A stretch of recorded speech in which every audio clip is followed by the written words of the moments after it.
ကျမ်းမာခြင်းခွင့်ကိုပေးတဲ့အထိုဖျားကိုအားလုံးအတူတကွချီးမွမ်းရအောင်အာမင်ရှိတဲ့နေရာကနေမတည့်ရပြီးတော့ထိုဖျားညီမတော်ထဲကိုတိုးဝင်ကြရအောင်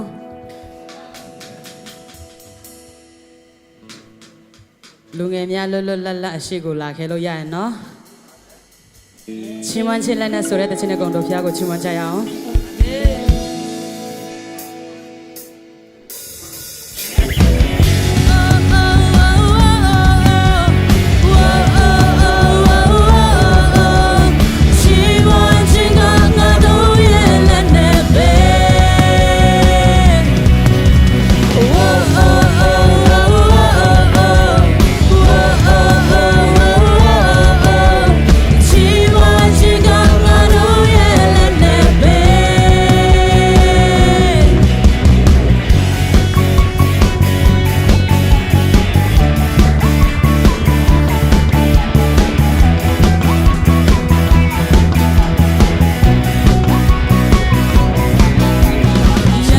ချ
getting by shame.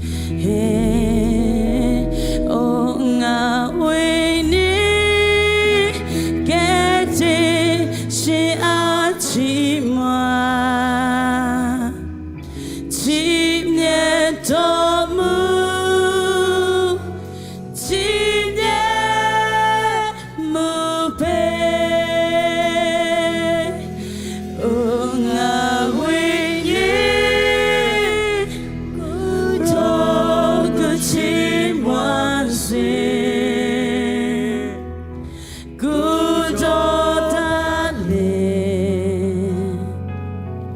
getting by shame. Oh, I'm waiting, getting shame.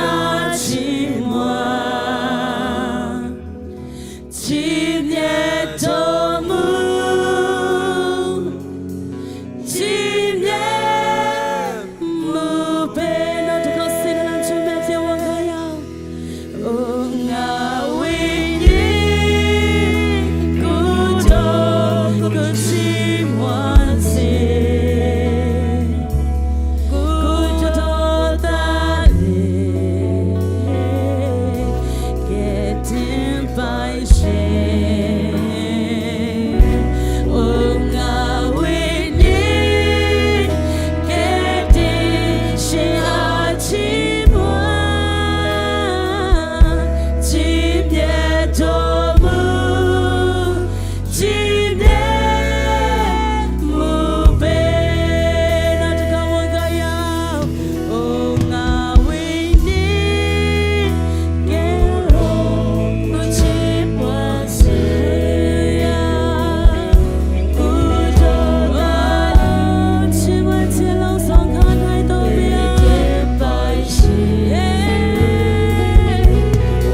နိုင်ပါ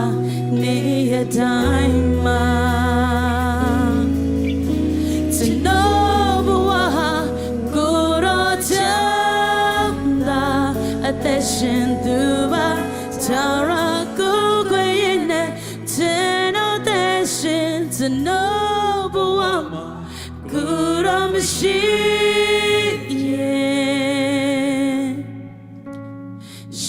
စလုံးမရနိုင်ပါနေရတိုင်းမှာကျွန်တော်ဘဝကိုယ်တော်ချမ်းသာအသက်ရှင်သူပါသာရကိုခွေနဲ့ကျွန်တော်သက်ရှင်ကျွန်တော်ဘဝမှာကိုယ်တော်မရှိ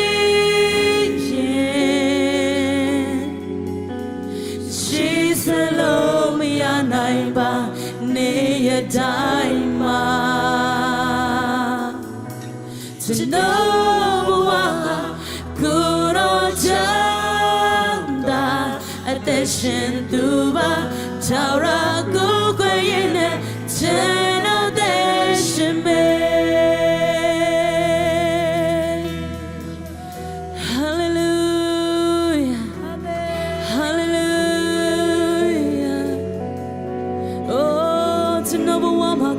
ရှိရဲ့စနိုးတော့တန်နိုင်တာမရှိကိုရောကြောင့်သာတန်နိုင်တော့သူဖြစ်သည် Hallelujah Oh Hallelujah ကိုရောယေရှုတင်တယ်အာမင်ချင်းမွန်ခြင်းလက်ထဲမှာကိုရောကျွန်တော်တို့နဲ့အတူပါရှိတော်မူသောကြောင့်ကိုရောကိုယေရှုတင်တယ်အာနဲ့သူပေါ်မှာကိုရောအာသစ်မြတ်ပြတ်လဲသွန်းလောင်းတော်မူပါအာမင်တသမီတို့ရဲ့ခံစားချက်ပေါ်မှာမဟုတ်ဘဲနဲ့ကိုရောရဲ့တူရှိခြင်းကိုရောရဲ့တသမီများပေါ်မှာပေးတော်ကောင်းခြင်းများပေါ်မှာရေတွက်နိုင်တော်ကောင်းခြင်းများအတွက်ကိုရောကိုကျေးဇူးတင်နိုင်တော်တသမီများဖြစ်စေတော်မူပါ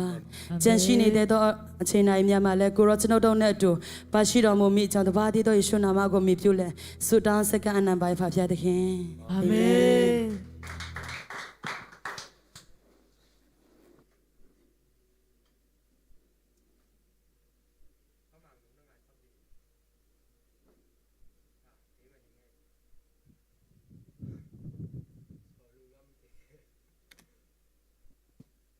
ဟာလေလုယာ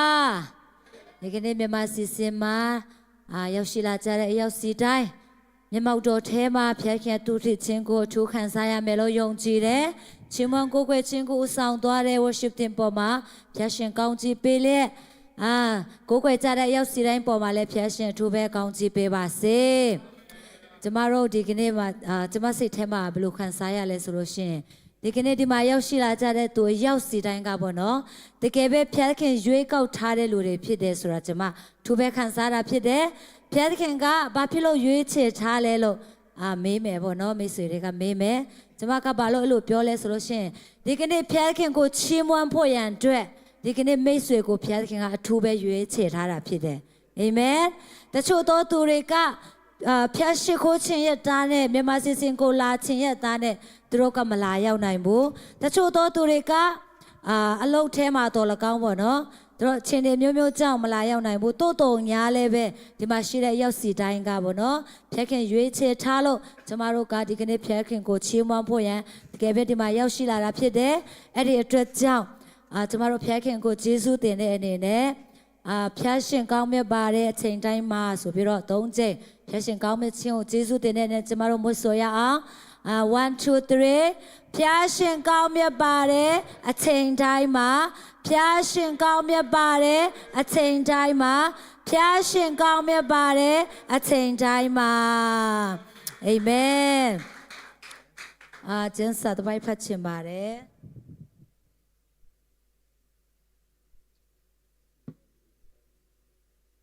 ရာဇဝင်ချုပ်ပထမဆောင်ခန်းကြီး16အငယ်34ထာဝရဘုရားသည်ကောင်းမြတ်တော်မူ၍ဂရုဏာတော်ဆင်မြဲတည်သောကြောင့်ဂုဏ်ကျေးဇူးတော်ကိုချီးမွမ်းကြလော့အာမင်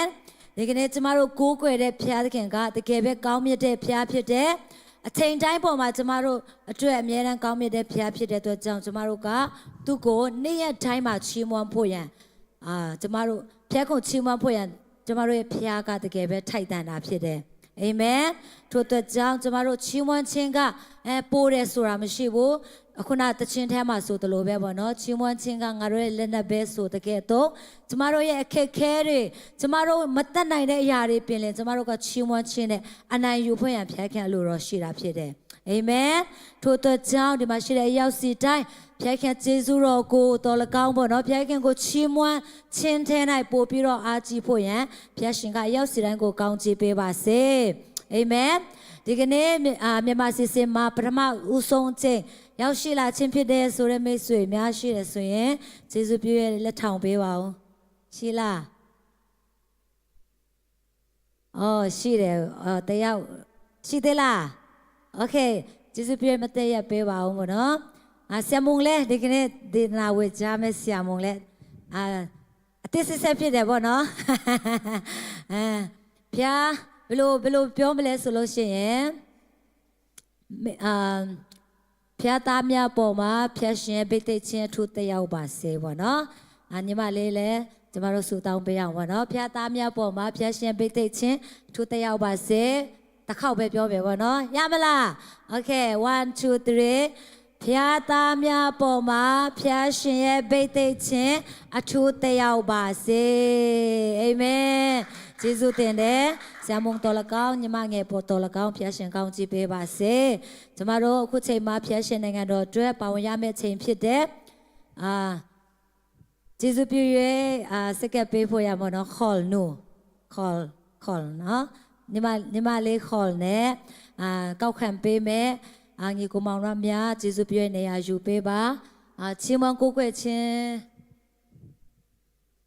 โอเคချီးမွမ်းခြင်း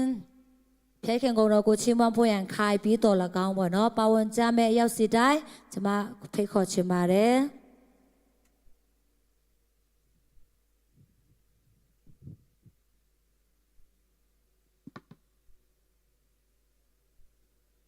လူငွေတဲ့စကစကြရအောင်ကိုရောကျေးဇူးတင်တဲ့တာသမီးဒီနေ့မှာကိုရောပိမနာမတာသမီးရောက်ချင်းစီရိုင်ပြန်နေပြီးပို့ဆောင်ပေးကြကိုရောကျေးဇူးတော်ကိုချီးမွမ်းကြပါတယ်အဖကိုချင်းမဆက်လက်ပြီးတော့တာသမီးထဲဝင်ကြမဲ့အလူငွေကိုလည်းကိုရှင်ကောင်းကြည့်ပေးပါထဲဝင်မဲ့တာသမီးရောက်ချင်းစီတိုင်းမှာကိုရှင်မပြအစ30 60တရားမကတော့ကောင်းချီးမင်္ဂလာများပြန်လေးပြီးပေးချတော်မူကြောင်းယေရှုမစတော်ငယ်စကစတောင်းကြပါရဖ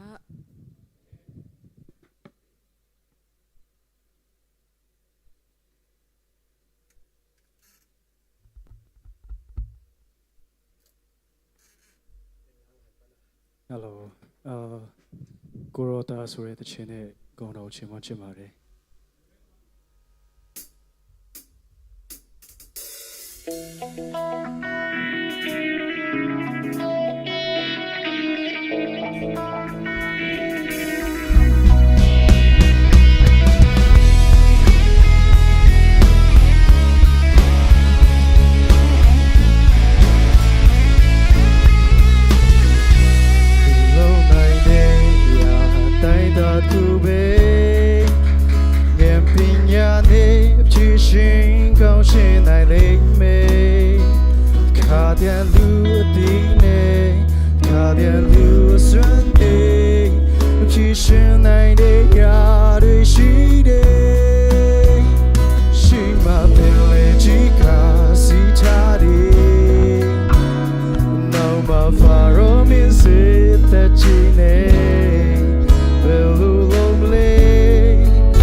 tadi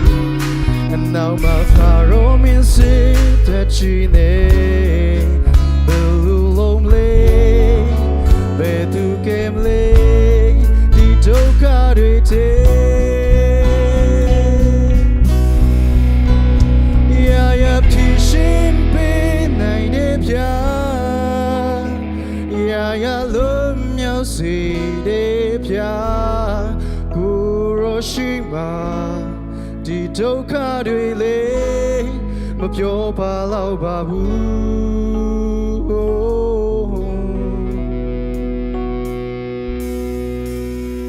ya ya tu be le pya ni ke de ya ya tu be te jo lo ta de Kuroshima ku san sam pa be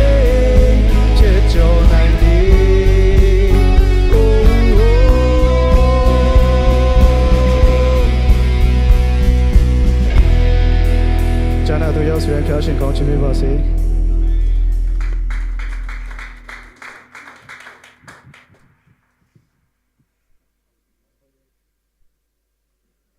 ဖျားနိုင်ငံတော်အတွက်အလူတော်ငွေအားဖြစ်တော်၎င်းဂုဏ်တော်ချီးမွမ်းသွားတဲ့မောင်လေးပေါ်မှာတော်၎င်းအမျိုးစစ်ရှင်တွေပေါ်မှာဖျားရှင်ထိုပဲကောင်းချီးပေးပါစေအာမင်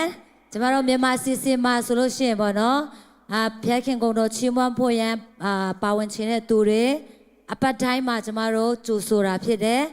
တကယ်လို့ချီးမွမ်းကိုးကွယ်ခြင်းနဲ့ဆိုလို့ရှိရင်ပေါ့နော်ဆရာမုံလက်စီမာနာမည်ပေးကြပါလို့အရန်ပဲကြိုဆိုပါတယ်လို့မြန်မာစီစီမှာပေါ့နော်အပတ်စဉ်တိုင်း2ယောက်လောက်ပေါ့နော်ဒီဆိုလို့ရတယ်လို့ကျွန်မတည်င်းကောင်းပေးချင်ပါတယ်အာမင်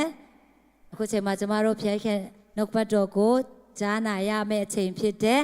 ဆရာကလည်းပေါ့နော်ဆရာမွန်ကလည်းတက်ကြွပဲပေါ့နော်လူငယ်လေးဆိုတော့လေ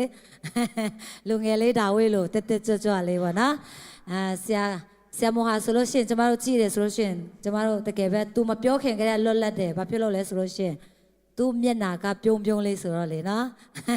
တကယ်ပဲအားလုံးကလွတ်မြောက်မယ်ထင်ပါတယ်အဲ့ဒီတဲ့အကြောင်းဖျက်ခင်နှုတ်ကပတ်တော်ကိုဝင်ကပေးမယ်တစ္ဆာဆရာမုံလူပြူလူလွတ်ဖြစ်တယ်ပေါ့နော်ဆရာမုံနဲ့တကွာအသုံးပြုမဲ့တန်ရှင်းတော်ဝိညာဉ်တော်ကိုကျမတို့လက်ခုပ်တီးလက်ကျူဆိုကြရအောင်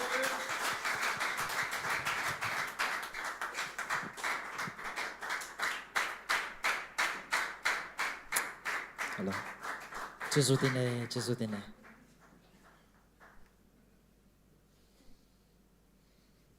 ဒီကနေ့ညတာရတော်ညနေခင်းလေးမှာအရောက်စီတိုင်းပေးမတော်ထက်ပြန်လဲပို့ဆောင်ပေးတဲ့အဖဖေရဲ့နာမတော်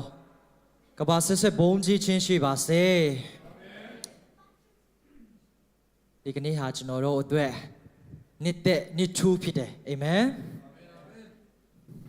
မရဖူးသောကောင်းကြီးများမခံစားဘူးသောထီးသွေးများဝိညာဉ်ထဲမှာဖခင်အလာနဲ့အပြန်မတူသောကောင်းကြီးနဲ့အရောက်ချင်းစတိုင်းကိုဖခင်သခင်ကောင်းချီးပေးပါစေ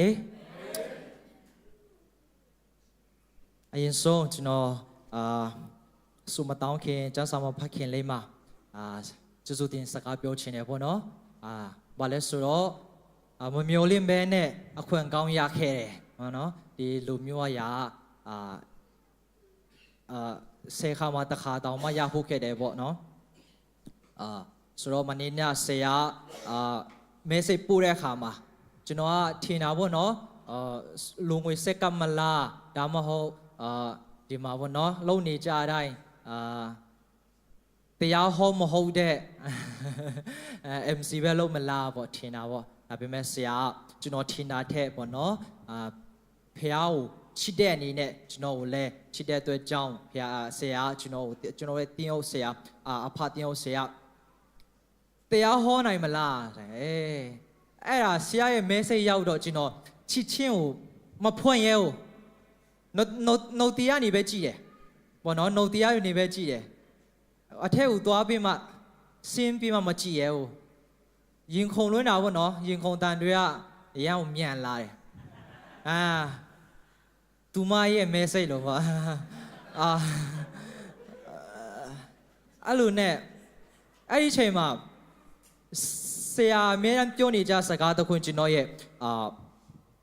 နှလုံးသားထဲမှာပြန်ပြီးမှကျွန်တော်မမိတာပါလဲဆိုတော့ ever ready never sorry အဲ့ဒီစကားကျွန်တော်ပါလဲဆရာအဲ့လိုပြောတယ်ဆိုတော့ကျွန်တော်ကမဖြစ်နိုင်သေးဘူးเนาะဆရာတခြားတယောက်ကိုရွှေ့မလားပေါ့နော်ကျွန်တော်အစားတခြားတယောက်ကိုပေးပါလားလို့ပြောမယ်ဆိုရင်လဲပြောလို့တော့ရပါတယ်ဒါပေမဲ့အဲ့ဒီအချိန်မှာကျွန်တော်အထက်မှာဆရာပြောနေကြစကားတစ်ခုရယ်ပြီးမှဝိညာဉ်တော်ကဘာပြောလဲဆိုတော့အထက်မှာကျမ်းပိုက်တစ်ပိုက်ရလာတယ်အဲ့ဒါဘာလဲဆိုတော့ဟေရှေယအနာဂတိကျမ်း41အပိုက်ငယ်30အဲ့ဒါဖြစ်တယ်နော်အဲ့ဒီဟာနဲ့ဝိညာဉ်တော်ကျွန်တော်စကားပြောတဲ့အခါမှာမစိုးရိမ်နဲ့မကြောက်နဲ့เนาะတင်းဖက်မှာငါရှိမယ်ဆိုရဲဖေရကျွန်တော်ဖေရပါလားဆိုပြီးမှပေါ့เนาะအဲ့ဒီဟာနဲ့ပင်စင်ချင်းစက်ကတ်ချင်းမရှိတာတော့မဟုတ်ဘူးเนาะမနေ့ထားရင်စူတောင်းပါတယ်ထမင်းစားတဲ့ချိန်မှာစူတောင်းပါတယ်ဒါပေမဲ့အဲ့လိုမျိုးအစားရှောင်စူတောင်းချင်းတော့ဘာလို့မရှိခဲ့တော့ညာလဲအခွင့်ကောင်းရတဲ့အတွက်ကြောင့်ပေါ့เนาะအဲ့ဒီဟာကျွန်တော်လုံးဝကိုလက်လို့မဆုံးရှုံးကျင်တော့ဘူးပေါ့နော်ဆိုတော့ဒီဟာမျိုးကဆရာကိုပေါ့နော်ငင်းလိုက်မယ်ဆိုနောက်တစ်ခေါက်အဲ့ဒီကောင်းကြီးကပဲချိန်ပြန်လာမလဲဆိုတော့ပြောလို့မရဘူးဖြစ်တဲ့အတွက်ကြောင့်ဟုတ်ကဲ့ပါလို့ဆရာရဲလို့ဖျားကိုယူတည်တဲ့အနေနဲ့ပြီးမှဆရာကိုလည်းယူတည်တဲ့အနေနဲ့ကျွန်တော်လက်ခံမယ်ပေါ့နော်ဆိုပြီးမှကျွန်တော်မနေ့ကပြောကြတယ်အဲ့ဒါမနေ့ညဆိုပြီးမဲ့ဒီမနေ့စောပိုင်းလဲဖြစ်ကောင်းဖြစ်မယ်ထင်တယ်ခြေတော့မမီတော့ပြောချင်တာဆရာကိုရန်ကျေးဇူးတင်တယ်ပြီးမှဒီကနေ့ရောက်လာတဲ့ဆရာထန်သားနဲ့ဆရာမချီနုပေါ်မှာလည်းရန်ကျေးဇူးတင်တယ်ပြီးမှဒီကနေ့ညဒီမှာလာတဲ့ဖျားကိုချစ်ပြီးမှဖျားကိုဝတ်ပြုကိုယ်ွယ်ဖွင့်ရန်အတွက်ပိမှန်တော်ထဲကိုလာတဲ့ဒီမှာရှိတဲ့ညီကိုမောင်နှမအရောက်ချင်းစီပေါ်မှာလည်းအရန်ကိုကျေးဇူးတင်တယ်လို့ကျွန်တော်ပြောချင်တယ်ပေါ့နော်ဘာလို့လဲဆိုတော့တရားဟောမဲ့သူကျွန်တော် Facebook ကနေ poster နဲ့ကြော်နေရလိုက်တယ်ပေါ့နော်ဆိုတော့ကြည့်ရင်းနဲ့ဒီတရားကဘာမှလည်းမဟုတ်တော့ပါဘူးဒီနေ့ကတော့ဖျားเจ้าခဏနားလိုက်မယ်ပေါ့နော်ဒီနေ့ဖျားเจ้าတက်တာခဏနားလိုက်မယ်မနေ့ပြန်တပည့်ကသွားလိုက်မယ်ဆိုရင်လည်းရတယ်ဒါပေမဲ့ဒီမှာရှိတဲ့နေကိုမောင်နှမများပေါ့နော်တရားဟောမဲ့သူကြည်တာမဟုတ်ဘဲနဲ့ဖျားမျက်နှာကိုထောက်ပြီးမှလာတဲ့အတွက်ကြောင့်အရန်ကို special ကျေးဇူးတင်ပါတယ်လို့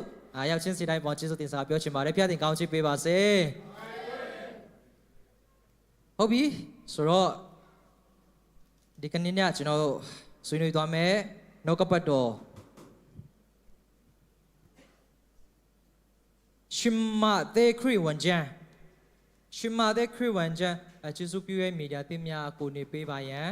မီဒီယာတင်များကိုလည်းယေရှုနာမနဲ့မေတ္တာရခံခြင်းနဲ့ရှင်မာသေခရစ်ဝင်ကျမ်းအခန်းကြီး6အခန်းငယ်25နေ34ဖြစ်မယ်ပေါ့နော်အဲ့ဒီဟာကိုကျွန်တော်ရှိဝေးမပြောဘဲနဲ့တူတောင်းလေးနဲ့ကျွန်တော်ဖြစ်နေကပ်ပြီးမှဆွေးနွေးသွားဖို့ကျွန်တော်ရွေးချယ်ထားတယ်ရှီကြီးဆိုပေမဲ့လည်းအာမငယ်ကြပါနဲ့လို့မြင်နိုင်သမျှစောနိုင်သမျှစောပြနေအောင်ကျွန်တော်စူးစမ်းပါမယ်လို့နော်ဟုတ်ပြီကျွန်တော်တို့ရဲ့ကျမ်းပိုက်က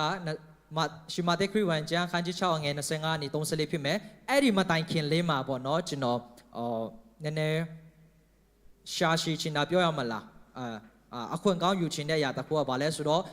ရှင်လုကာခရစ်ဝင်ကျမ်းခန်းကြီး1ငယ်40မှာပေါ့နော်ရှိတဲ့အကြောင်းအရာလေးကမင်္ဂလာရှိတော်သူဆိုတာဘယ်လိုမျိုးလဲပေါ့နော်ဒါမှမဟုတ်မင်္ဂလာရှိတော်သူဖြစ်ဖို့ကဘာလို့လဲဆိုတာကျွန်တော်အရင်ဆုံးကြည့်ရအောင်နော်ဆိုတော့ကျေးဇူးပြုရဲ့ရှင်လုကာခရစ်ဝင်ကျမ်းအခန်းကြီး1ငယ်40ကိုရင်သွားရအောင်နော်ဆိုတော့ okay အားလုံးလည်းတွေ့မယ်ထင်တယ်ဆိုတော့အဲ့ဒီဟာကိုလည်းတေချာလေးကြည့်ပေးမှကျွန်တော်ဖတ်တဲ့ကိုလည်းနားထောင်ပေးပါတင်ဒီမိမတကာတို့ထက်မြတ်စွာသောမင်္ဂလာရှိ၏တင်ဤဝမ်း၌ရှိသောသူဒီလည်းမြတ်စွာသောမင်္ဂလာရှိ၏တဲ့ဒီကျမ်းပိုက်ဒါမို့ဒီစကားပြောတဲ့သူကဘောနော်ဒီကျမ်းပိုက်ကိုပြောတဲ့သူကဘယ်သူလဲဆိုတော့အလိရှဘက်ဖြစ်တယ်အလိရှဘက်ကဘယ်သူပြောတာလဲဆိုတော့သခင်ယေရှုရဲ့မာမီဖြစ်တဲ့မာရီကိုပြောတာဖြစ်တယ်နော်ဆိုတော့တင်ဒီမိမတကာတို့ထက်ဆိုတဲ့အခါမှာတင်ဆိုတဲ့အခါမှာမာရီကိုပြောချင်တာဖြစ်တယ်ဆိုတော့ဒီမှာ မာရီက sorry အီလိရှဘက်ကမာရီစီကိုပြောတာဖြစ်တယ်အီလိရှဘက်ကဘာပြောလဲဆိုတော့အတင်မာရီတင်ဟာတဲ့မင်ကြီးစွာသောမြတ်စွာသော sorry မြတ်စွာသောမင်္ဂလာရှိတဲ့ဒါဒီမှာပြောချင်တာတင်ကမင်္ဂလာရှိတော်သူတဲ့အီလိရှဘက်ဘယ်သူပြောလဲဆိုတော့မာရီကိုပြောတယ်ဆိုတော့ဘာဖြစ်လို့မာရိယမင်္ဂလာရှိတော်သူဖြစ်သွားတာလဲဘောနော်ဒီအပြုကညာစင်တယောက်ကဘာဘယ်လူဖြစ်ပြီးမှဘာလို့မင်္ဂလာရှိတော်သူဖြစ်သွားတာလဲဆိုတာကျွန်တော်ကြည့်ရခါမှာမာရိရဲ့အထက်မှာဘယ်သူရှိတာလဲဒီချိန်မှာမာရိယပရိနန်တရီတင်နေတာနော်ဆိုတော့သူ့ဘိုက်ထဲမှာရှိတဲ့သူကတခြားလူမဟုတ်ဘူးဒီဇာတိပကတိနဲ့မွေးလာတဲ့ကိုယ်ဝယ်မဟုတ်ဘူးတတိတမဟုတ်ဘူးအဲ့ဒါတာရှင်တော်ဝိနေတော်နဲ့ရလာတဲ့လောကရဲ့ပြုတ်ကယ်တင်မဲ့သခင်ယေရှုမာရိအထဲမှာပရိနန်တရီတည်နေတာဖြစ်တယ်ဆိုတော့မာရိယာသူ့ရဲ့ထဲမှာသခင်ယေရှုပရိတရီမတည်ဘူးဆိုရင်မာရိယာလည်းပေါ့နော်မင်္ဂလာရှိတော်သူဖြစ်လာမှာမဟုတ်ဘူးသူမင်္ဂလာရှိတော်သူဖြစ်လာနိုင်တာအကြောင်းကသူ့ရဲ့အထက်မှာသခင်ယေရှုပရိသေတည်ထားလို့ဖြစ်တယ်ဆိုတော့ဒီမှာရှင်ချစ်တော်ညီကိုမောင်နှမတို့နော်ကျွန်တော်တို့လည်းမင်္ဂလာရှိတော်သူဖြစ်ဖို့ကနော်အများကြီးမလို့ဘာလဲဆိုတော့ကိုယ့်ရဲ့အထဲမှာသခင်ယေရှုနော်ပရိသေတည်တည်ခဲ့တော့နော်သခင်ယေရှုကျွန်တော်အထဲမှာတည်တည်ရဆိုရင်ကျွန်တော်တို့ကမင်္ဂလာရှိတော်သူဖြစ်လာမှာဖြစ်တယ်ဟာလေလုယာဟာလေလုယာလူတွေကကျွန်တော်မြင်တဲ့အခါမှာအိုးဒီတရားမင်္ဂလာရှိလိုက်တာအိုးမြတ်စွာသောမင်္ဂလာရှိလိုက်တာလို့လူတွေကမြင်ယုံနဲ့ပြောနိုင်လောက်တဲ့သူဖြစ်ဖို့ကကျွန်တော်အသက်တာထဲမှာပေါ့နော်ကျွန်တော်အထဲမှာသခင်ယေရှုနော်ကျွန်တော်နော်မိခင်တွေကကိုယ်ဝင်ဆောင်တဲ့ကဲတော့ကျွန်တော်ကလည်းသခင်ယေရှုကိုယ်ဝင်ဆောင်ရအောင်လို့ပြောချင်တာဖြစ်တယ်အာမင်ဆိုတော့ဟုတ်ပြီအဲ့ဒီအရာနဲ့ကျွန်တော်ဆက်ပြီးမှခုနကြရင်ပြောချင်တာရှိတယ်အေလိရှဘက်ကဘတ်တီဇန်ဆေယာယောဟန်ရဲ့အမေဖြစ်တယ်ဆိုတာလည်းရှိထလောင်းပြီးမှပြောချင်တယ်ဆိုတော့ကျွန်တော်တွားရအောင်မဿဲခရစ်ယာန်ကျမ်းခန်းကြီး6အငယ်25နေ34ကိုကျွန်တော်တွားရအောင်ဒီအရာတောင်ပေါ်ဒီတနာကျမ်းဖြစ်တယ်သခင်ယေရှုကိုယ်တိုင်တပည့်တော်တွေနဲ့တော်လကောင်းသူရဲ့နောက်လိုက်လူထု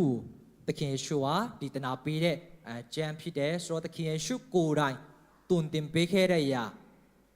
မိမခဲ့တဲ့ကျမ်းပိုက်ဖြစ်တယ်အတွက်ကြောင့်အယောင်ကိုကျွန်တော်တို့တန်ဖိုးရှိမယ်ကိုအားရှိမယ်လို့ကျွန်တော်ယုံကြည်ပါတယ်ဆိုတော့ကျွန်တော်အတူတကွဖတ်ကြရအောင်เนาะဒီအရာလေးတပိုက်ချင်းစီဖတ်ရအောင်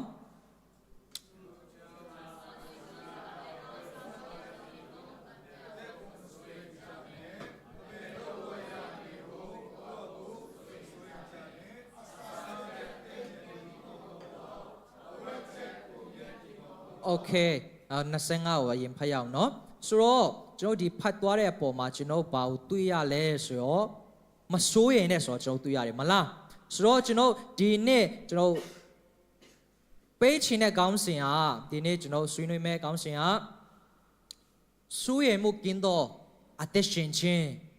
ဒါမှမဟုတ်စိုးရင်မှုကင်းသောအသက်တာလို့ကျွန်တော်ခေါင်းစဉ်ပေးထားတယ်တနည်းအားဖြင့်လဲကောင်းကင်အဖောက်ကိုယုံကြည်ကိုးစားခြင်းလို့လည်းကျွန်တော်တို့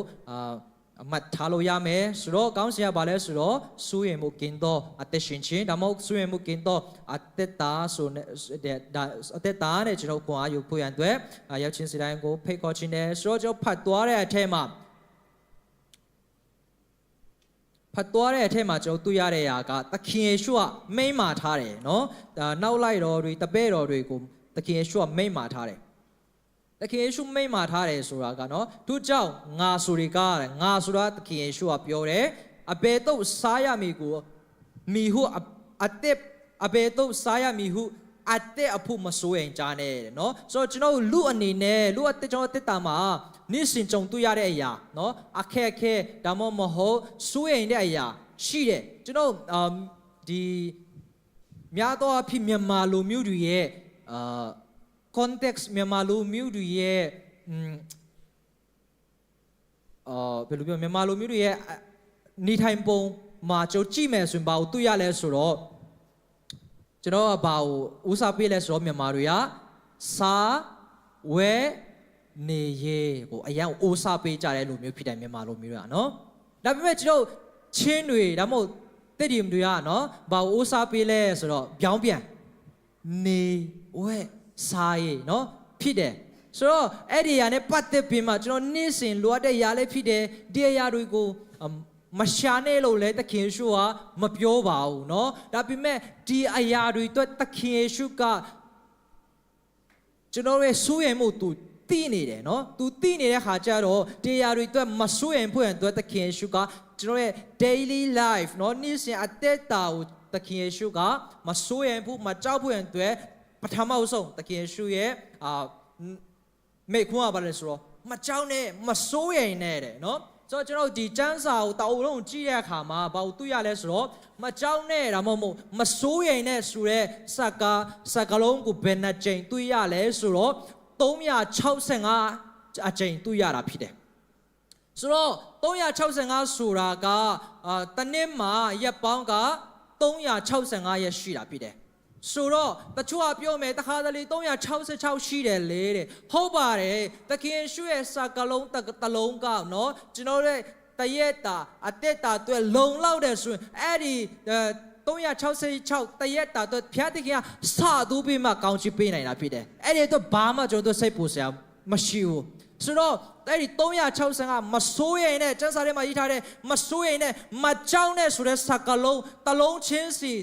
365လုံးကိုကျွန်တော်ခွဲတဲ့အခါမှာကျွန်တော်ရဲ့နေ့စဉ်နေ့ရက်တိုင်းတရက်ပြီးတရက်ဘုရားသခင်ကကျွန်တော်စကားပြောနေတာဖြစ်တယ်မကြောက်နဲ့မစိုးရိမ်နဲ့ဘုရားသခင်ကျွန်တော်စကားပြောနေတာဖြစ်တယ်ဟာလေလုယာဆိုတော့ဒီအရာနဲ့ဘုရားသခင်ကsorry သခင်ယေရှုကသူ့ရဲ့နောက်လိုက်တော်တွေပရိသတ်တွေကိုတွင်တင်တာဆုံးမတာပါလဲဆိုတော့မကြောက်နဲ့မကြောက်ဖို့ပြောထားတယ်။ဘာလို့မကြောက်ရမှာလဲဘောနော်။တခင်ယေရှုကအဲ့ဒီစိုးရိမ်ခြင်းကြောင်းကြခြင်းကြောက်ရွံ့ခြင်းဒီအစာတောက်တဲ့ဝက်ဖို့အဝဲတဲ့နော်ပြကနေဖို့အတွက်မစိုးရိမ်နဲ့လို့တခင်ယေရှုကပြောခြင်းကဘာကြောင့်လဲဆိုတော့ကျွန်တော်ကြည့်ရခါမှာဒီစိုးရိမ်ခြင်းဆိုတဲ့အရာတွေကဒီလောကရဲ့အရာတွေကလေတို့ဒီလောကအရာတွေအတွက်အရင်စိုးရိမ်တဲ့ခါမှာလေအရာရေးကြည့်ကျွန်တော်ရဲ့ဝိညာဉ်ကျွန်တော်ဦးစားပေးရမယ့်ဝိညာဉ်အရာမှာကျွန်တော်တို့ကဘာဖြစ်သွားလဲဆိုတော့အာယုံမဆိုင်နိုင်တော့ဘူးကျွန်တော်တို့ဦးစားပေးရမယ့်အရာကဘာလဲဆိုတော့ဝိညာဉ်ပိုင်းဆိုင်ရာဖြစ်တယ်ဒါပေမဲ့ကျွန်တော်ဒီစားဖို့တောက်ဖို့ဝတ်ဖို့အတွက်ကျွန်တော်နေထိုင်ဖို့အတွက်စိုးရိမ်လွန်တဲ့အခါမှာကျွန်တော်အဲ့ဒီဝိညာဉ်ရေးရပတ်မှာကျွန်တော်အာယုံမဆိုင်နိုင်ဘူးပြီးမှဖျားနဲ့ချိန်ယူတဲ့ခါမှာဖျားနဲ့meditation လုပ်တဲ့ခါမှာအားနဲ့လာတယ်အဲ့ဒီတော့ကြောင့်သခင်ယေရှုကမကြောက်နဲ့မစိုးရိမ်နဲ့လို့သူ့ရဲ့နောက်လိုက်တော့ပြောချင်းဖြစ်တယ်ဆိုတော့ဒီဘဝကျွန်တော်ရဲ့ဘဝဆိုတာเนาะဒီဘဝကဘာလဲဆိုတော့တချို့ပြောကြတာဗောနော်စားဖို့တော့တက်ရှင်တာပါတော့ဗောနော်တချို့လည်းပြောတယ်မဟုတ်ဘူးအသက်ရှင်လို့စားတာတဲ့နော်မဟုတ်ဘူးတဲ့တချို့ကစားလို့အသက်ရှင်တာပါနော်အဲ့ဒီဖွဲ့နှစ်ဖွဲ့ရှိတယ်ဆိုတော့ကျွန်တော်ဘဝကစားဖို့တောက်ဖို့ဒီဝတ်ဖို့လောက်နဲ့ပဲအသက်ရှင်ရတာမဟုတ်ဘူးတကယ်တော့လေဒီဘဝကျွန်တော်ဘဝဆိုတာဘာလဲဆိုတော့ about knowing God เนาะကျွန်တော်ဘဝဆိုတာကဖခင်ကိုသိချင်းဖြစ်တယ်ဖခင်ကိုကျွန်တော်ဘဝမှာလေအရေးကြီးဆုံးကဘာလဲဆိုဖခင်ကိုသိရှိချင်းဖြစ်တယ်ပြီးမှဒီဘဝရဲ့အတိတ်ပဲကိုကျွန်တော်ပြန်တေချာလေးကြည့်တယ်ဆိုရင်เนาะဖခင်အကြောင်းကိုကျွန်တော်ကောင်းလေးသိဖို့ဖြစ်တယ်နေ့စဉ်အသက်တာမှာဒီလောကမှာတက်ရှင်တဲ့အခါမှာလေဖခင်အကြောင်းကိုပို့ပေးမှသိကျွမ်းလေကျွန်တော်နောက်ထာဝရမှာเนาะဖခင်နဲ့ကျွန်တော်ထာဝရနေမဲ့သူတွေကဒီလောကမှာလဲပေါ့နော်ကျန်တဲ့အရာတွေကျွန်တော်ဦးစားပေးနေရမယ့်အရာတွေထက်ဘုရားဦးစားပေးခြင်းကကျွန်တော်ရဲ့ဘဝဖြစ်ဖို့အတည်ကနေ့ကျွန်တော်ဒီမှာရှိတဲ့မိတ်ဆွေရောက်ချင်းစီတိုင်းရဲ့အသက်တာဖြစ်ဖို့အတွက်ကျွန်တော်စကားပြောချင်တယ်ဘုရားသခင်စကားပြောပါစေဆိုတော့ဒီဘုရားသခင်ယေရှုကမကြောက်နဲ့လို့ပြောတဲ့အခါမှာပေါ့နော်တချို့ကလေအလုပ်ထဲမှာဖြစ်မိသားစုထဲမှာဖြစ်ပူပင်းမှစိုးရိမ်တတ်တဲ့သူရှိတယ် သူတို့ရှိလို့လေမိသားစုကအရှင်ပြည်တယ်လို့ပဲပြောရမှာပေါ့နော်အားလုံးကတူနေတယ်ပေါ့နော်အားလုံးတူနေတော့အစီမပြူတချို့ကအဆူရင်တော့လှုပ်သွားရတော့မယ်ဖျားကြောင့်တေးရမယ်မေမေရီချုဆိုပြီးမှနောက်ကနေfeedback ပေးတဲ့သူနော် no ဆိုပေးတဲ့သူရှိမှကျွန်တော်တို့ကတဖြည်းဖြည်းနဲ့လှုပ်ရှားလာတဲ့သူရှိတတ်တဲ့အခါကျတော့အဲ့လိုမျိုးမိသားစုမှာလို့လည်းရှိတယ်အဲ့ဒါကမကောင်းဘူးမဟုတ်ကောင်းတယ်ဒါပေမဲ့အရင်ကိုစိုးရင်တဲ့ခါမှာလေကျွန်တော်လူတွေကလေအရင်စိုးရင်တဲ့ခါမှာကျွန်တော်တို့ရဲ့ယုံကြည်မှုကဘယ်မှာရှိလဲဆိုတာအရင်သိတာတယ်ကျွန်တော်တခုခုအရင်စိုးရင်တဲ့ခါမှာလေအရင်စိုးရင်တဲ့ခါမှာဘယ်လိုခေါ်လဲချီမကိုင်းမိလက်မကိုင်းမိဆိုလားဟုတ်လားအဲ့လိုမျိုးဖြစ်တတ်တယ်ဘောနော်ဆိုတော့ကျွန်တော်စိုးရင်တဲ့ခါမှာဘာဖြစ်လဲဆိုတော့လေအရန်ဆိုးတဲ့အရာဖះမကြိုက်တဲ့အရာကကျွန်တော်အရန်ဆိုးရင်တဲ့အခါမှာကျွန်တော်တို့ရဲ့လှုပ်ဆောင်ချက်ကနော်ကျွန်တော်လှုပ်ဆောင်ချက်ကဖះသခင်ကကျွန်တော်တို့ကိုမထောက်ပံ့နိုင်ဘူးကောင်းချီးမပေးနိုင်ဘူးလို့တွေးခေါ်တဲ့အတွေးခေါ်ကဝင်လာပြီးမှအဲ့ဒီအတွေးခေါ်အားဖြင့်ကျွန်တော်ကလှုပ်တတ်တယ်ပြောချင်တာပါလဲဆိုတော့ကျွန်တော်အရင်ဆူးရင်တဲ့အခါမှာပေါ့နော်ဖျားတခင်ကကျွန်တော်တို့လည်းမထောက်ပံ့နိုင်ဘူးကျွန်တော်လုံးမရမယ်ကျွန်တော်မလုပ်ရင်ဘာဖြစ်လာမဟုတ်ဘူးဆိုတဲ့စိတ်ပေါ့နော်ခံစားချက်ဝင်လာပြီးမှအဲ့ဒါနဲ့ကျွန်တော်အလုပ်သွားလုပ်တယ်ဆိုတော့ကျွန်တော်ဖျားကိုအဲ့ဒီမှာမိရော့သွားတယ်ဖျားအဲ့ဒါလူချင်တာမဟုတ်ဘူးအခက်ခဲမရှိဘူးမဟုတ်ဘူးရှိတယ်နော်အဲ့ဒီအခက်ခဲကြမှာပေါ့နော်ဖျားကိုကျွန်တော်ကိုရောနော်ကိုရောအတူပါရှိပေးပါကိုရောမဆပါနော်ကိုရောနဲ့ကျွန်တော်အစားပြုတ်ပေးပါကိုရောမပါတဲ့အာမင်ချင်းတွေကောင်းချီးတွေမလိုချင်ဘူးဆိုတာဖျားကြားချင်တာဖြစ်တယ်ကျွန်တော်မဟုတ်ဘူးအရန်ဆူရင်လို့တဲ့ခါပါပေါ့နော်ကျွန်တော်ရဲ့လှုပ်ဆောင်ချက်တွေကပေါ့နော်အသွေးခေါ်အားဖြစ်တော်လာကောင်းဖျားတောင်မှကျွန်တော်မှာကောင်းကင်ကနေသမင်းချမပေးပါဘူးဟုတ်ပါတယ်နော်အဲ့လောက်အထိအသွေးခေါ်တွေကဝင်လာတယ်အဲ့ဒါဖះလုံးဝမကြိုက်ဘူးဖြစ်တယ်နော်ဆိုတော့အဲ့ဒီအတွက်ကြောင့်ဖះသခင်ကသူ့ရဲ့တပည့်တော်တွေသူနောက်လိုက်တော်တွေကိုအရန်ကြီးစိုးရိမ်မှုမရှိဖို့ရန်အတွက်တွင်တင်တဲ့ရာဖြစ်တယ်ဆိုတာနော်ကျွန်တော်25အငယ်25မှာတွေ့ရတာဖြစ်တယ်ဆိုတော့26ကိုမြန်လေးတွားရအောင်နော်ဆိုတော့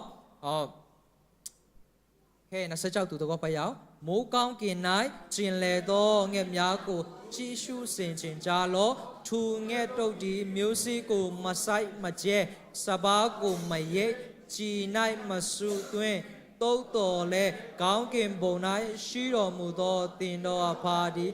သူတို့ကိုကျွေးမွေးတော်မူ၏ထူငှက်တုတ်ထက်တင်တော်ဒီအလွန်မြတ်ဒီမဟုတ်လောအာမင်ဒီမှာကျွန်တော်တွေ့ရတာဘုရားသခင်ကလေသူဖန်ဆင်းတဲ့အရာတွေတခုမှနော်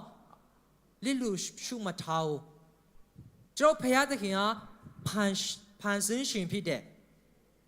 Our God is the God of creator နော်ဖန်ဆင်းရှင်ဖြစ်တယ်အဲ့ဒီနည်းသူဖန်ဆင်းခဲ့တဲ့နော်အရာတခုချင်းစီကိုဖခင်သခင်ကဂရုစိုက်တဲ့ဖခင်ဖြစ်တယ်ဆိုတော့ဖခင်သခင်က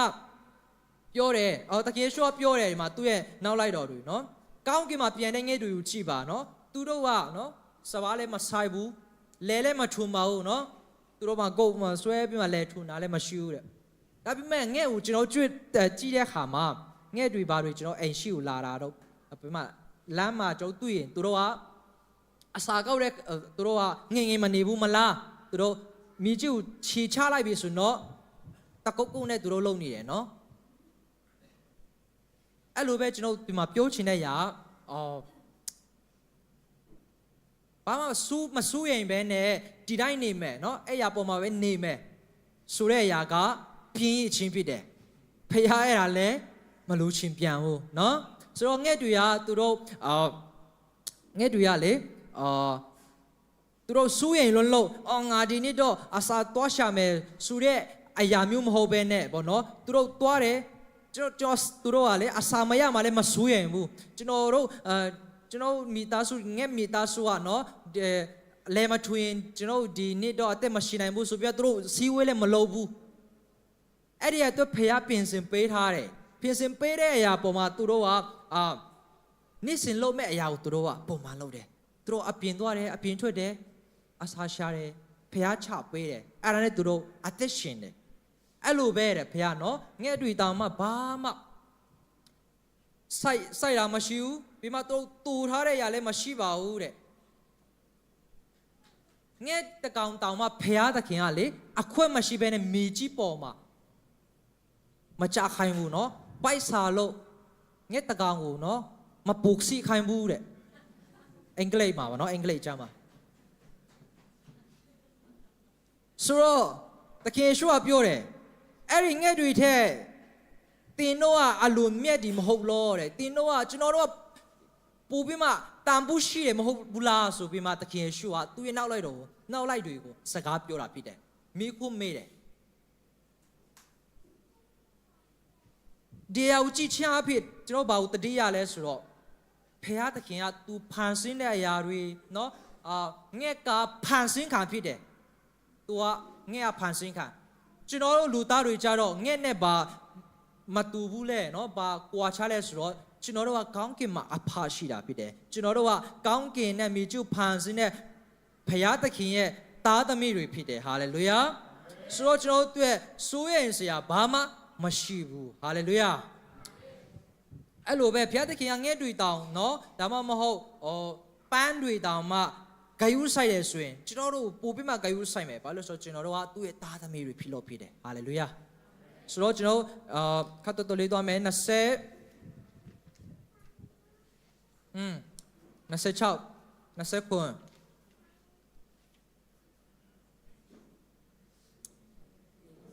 โอเค29မတိုင်ခင်လေးမှာကျွန်တော်ပြောချင်တဲ့အရာတစ်ခုကဘာလဲဆိုတော့အဲ့ဒီဖန်ဆင်းခြင်းเนาะဖျားတကယ်ဖန်ဆင်းခြင်းအရာတွေကဘာကိုတက်တည်ခံနေတယ်လဲဆိုတာကျွန်တော်ပြောရအောင်ဖျားတကယ်ဖန်ဆင်းခြင်းเนาะဒီဖန်ဆင်းခြင်းအရာနေလစကြဝဠာအားလုံးကိုယ်တိုင်ကတက်တည်ခံနေတယ်အဲ့ဒါဘာကိုတက်တည်ခံနေလဲဆိုတော့ဖျားသခင်ကเนาะတက်စာမပြတ်ဘဲနဲ့ပေါ့เนาะနေ့ရက်တိုင်းမှာတတိနဲ့ကြီးရှုနေတယ်တတိနဲ့စောင်းရှောက်နေတယ်ဆိုတာဖန်ဆင်းခြင်းဒီအရာတွေဟာစကြဝဠာတက်တည်ခံနေတာဖြစ်တယ်ဆိုတော့ဒီကြံတဲ့လောကမှာရှိတဲ့ဖန်ဆင်းခါအရာတွေထက်เนาะဒီဖန်ဆင်းခါရတဲ့အရာတွေတဲ့ကျွန်တော်တို့ဖခင်ရဲ့ပုံတံ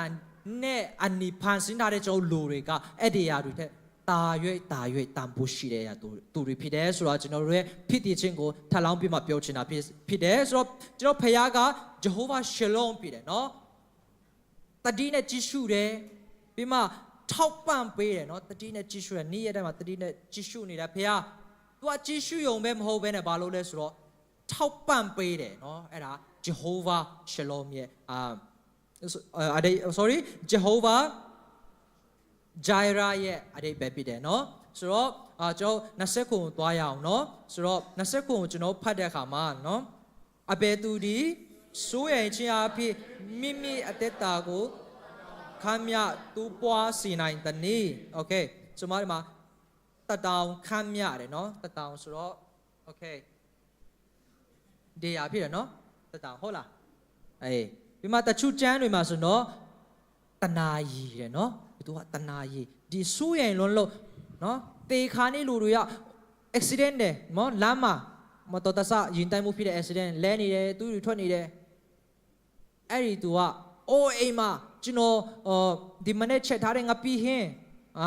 စပွဲပေါ်မှာတင်ထားတဲ့အရာကျွန်တော်အဲ့ဒါကိုတွားယူလိုက်အောင်မယ်ဆိုပြီးမှဘယ်သူမှစိုးရိမ်စိတ်နဲ့သူ့ရဲ့အသက်တာကိုပြန်ပြီးမှမဆွဲဆန့်နိုင်ဘူးတဲ့နော်စိုးရိမ်ခြင်းကအဲ့ဒီမှာကျွန်တော်ဘာလို့တွေးရလဲဆိုတော့နော်စိုးရိမ်ခြင်းကဘာမှဘောနော်ပြဿနာတွေဖြေရှင်းနိုင်တာမရှိဘူးစိုးရိမ်လို့လေပူရှုပ်လေနော်ဆိုတော့ကျွန်တော်တခါလေကြာရင်လေအရင်စိုးရိမ်တဲ့ခါမှာပြဿနာတစ်ခုဖြေရှင်းဖို့ရှိတယ်ဆိုပါစို့အရာကိုအခက်ခဲဖြစ်နေတဲ့အချိန်မှာကျွန်တော်အရင်ဆုံးမဖြေရှင်းပဲနဲ့ပေါ့နော်ဒီတိုင်း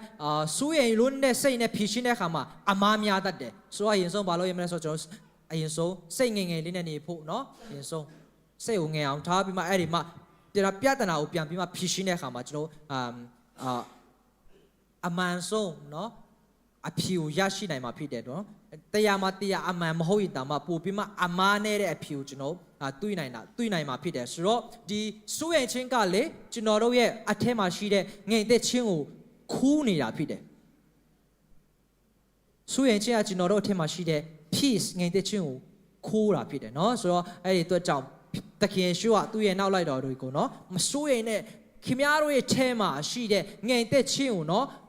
အခုမခံနဲ့ဆိုပြီးမှသခင်ယေရှုကတုန်တင်ပေးနေတာဖြစ်တယ်ဆိုတော့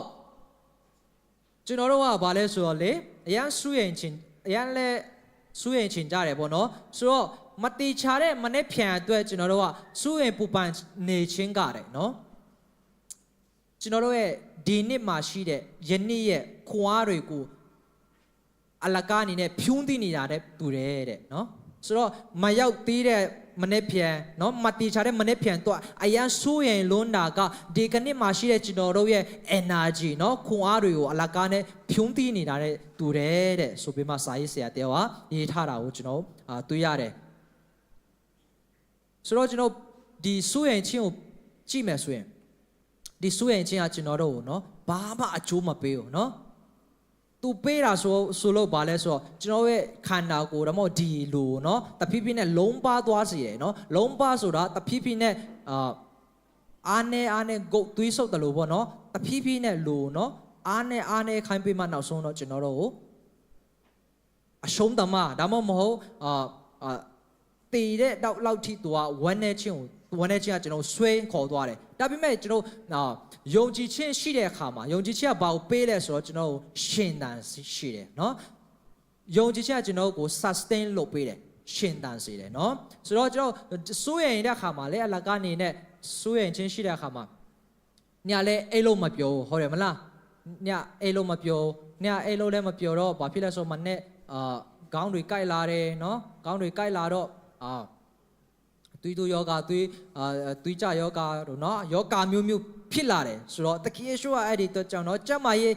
ရှုထောင်းနေလိုက်သခင်ယေရှုကပြောတာနော်မစိုးရိမ်နဲ့နော်အိပ်ပျော်အောင်တာအိပ်နော်မလို့အပဲနဲ့ညမှာသွေးမမြနဲ့အိပ်ပျော်အောင်တာအိပ်နော်အိပ်ပျော်ချလည်းကောင်းချီးတပါပဲပေါ့နော်မစိုးရိမ်နဲ့နော်သခင်ယေရှုကလေကျွန်တော်